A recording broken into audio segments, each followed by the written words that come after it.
con thấy mình lạc lõng giữa dòng người. Từng đêm về lòng con thẫn lại, mẹ ở quê giờ sống thế nào? Cuộc đời con tha phương mấy năm trời, chưa bao giờ con thấy ổn. Cố gom tiền mua chút quà gửi về cho cha. Các bạn có cảm thấy sôi động không ạ? Cuộc sống này lắm gian truân, nơi xứ người toàn những lọc lừa.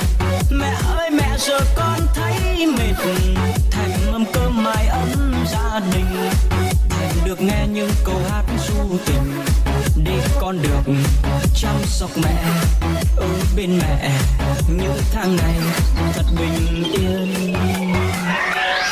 Nhiều khi khóc vì nhớ cha, thương đàn em ở nhà.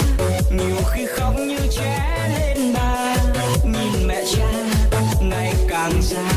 Con buồn vì nhớ mọi người, con buồn nhưng vẫn gượng cười, an ủi mình phải cố gắng lên thôi.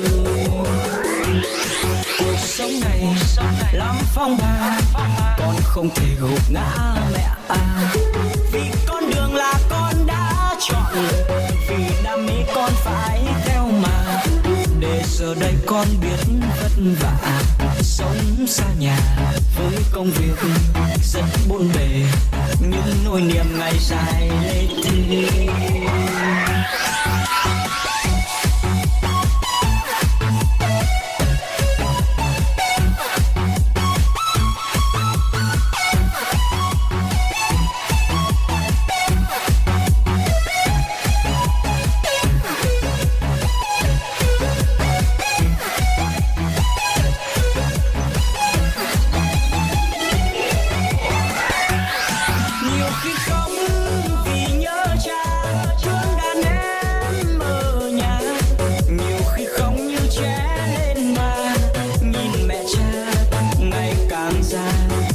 Con buồn vì nhớ mọi người, con buồn nhưng vẫn gượng cười, an ủi mình phải cố gắng lên thôi.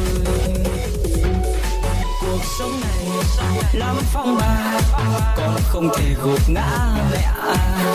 Vì con đường là con đã chọn, vì đam mê con phải theo mà. Để giờ đây con biết vất vả, sống xa nhà với công việc